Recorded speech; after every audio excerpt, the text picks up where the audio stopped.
map 1, Uncharted Isle. And I'll say this one thing first when it comes to this particular play scenario. And here I'm gonna move it here. The map is so cool. I don't know why. I don't think there's too many island maps out there that we've made. And you're welcome, JJ. And this is so cool. It just kind of blew my mind. It's like, why haven't we done this?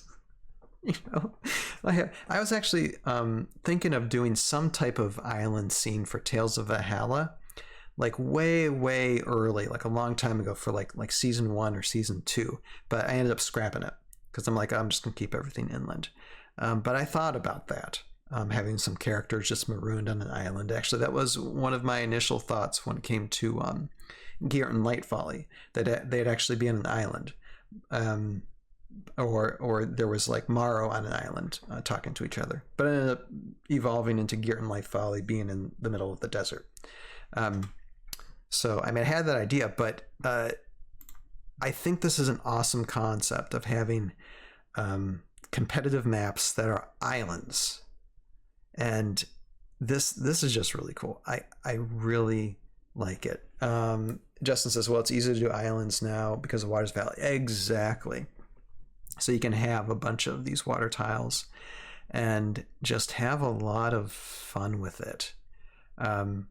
So I really like this map. I really, and I hope there's a lot of map makers out there that end up making competitive island maps, or just, scenario island maps, and really have fun with it. I'm probably going to do some island map building myself, and maybe have some Tales of Valhalla stuff with it, because if you have island maps, then you can start having pirate ship maps and other type of ship maps, attached to it as well, and find ways to synergize island maps with battleship maps and have like just a lot of scenario fun with that. Anyway, okay, so that's saying with the map, and there's the map build with it. Very nice. Let's talk about scenario. So let's see here, and this is Uncharted Isle, and so that's just the build of the map. And then let's read about Cornelius Breech. And I did actually read through this, but before, this is one thing I did read, but we'll read through it again. So you got a round marker track, so up to 7 rounds basically for this scenario. And it says the goal is control both bottled message glyphs of Brandar. Now, we have a ton of glyphs of Brandar. I think anybody who's bought Heroscape has a ton of glyphs of Brandar. Wouldn't it be great just to have a bottled message? Again, I'm going to say this again. Someone like don't have enough time to design, but find some design software. I know there's a design software out there. Crowd, remind me what it is that can create 3D prints. But just 3D print. Find a glass bottle 3D print, and 3D print it out, and then just glue it to an extra Brandar glyph, because like I said, we got a bunch, and voila, there is your bottled message glyph. And it's got the glass bottle, and you can like paint in maybe a message inside or something. That's just 3D printed, that would be so cool to print and paint something like that, to have like actual like 3D glyph that's got the object 3D out there. That would be fun. But anyway, okay, control both bottle message glyph of Brandar at the end of any round and destroy all your opponent's figures. Okay, so you got to control both messages in a bottle.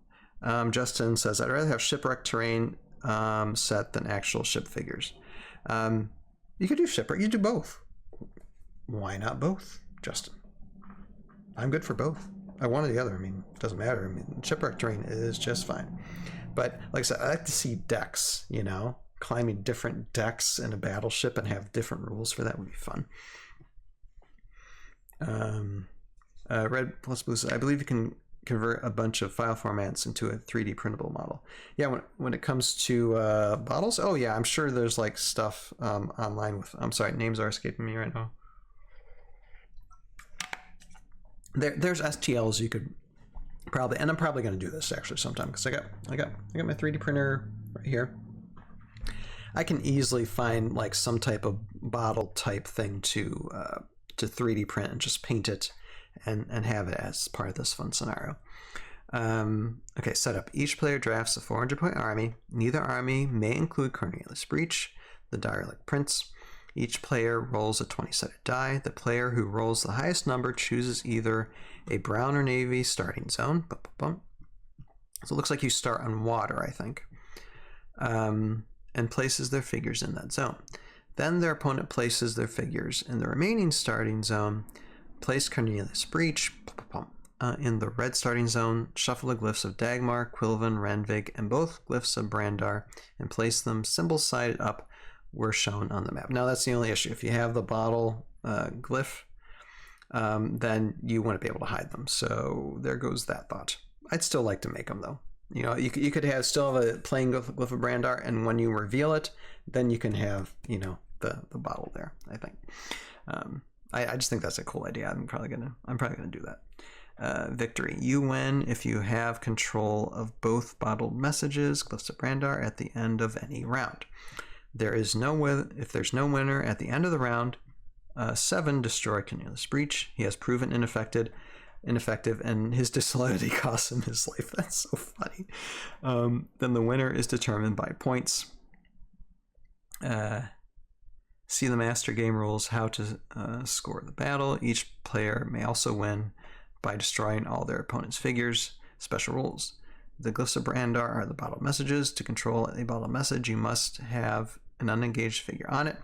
If you have unengaged figures on both glyphs of Brandar at the end of any round, you win.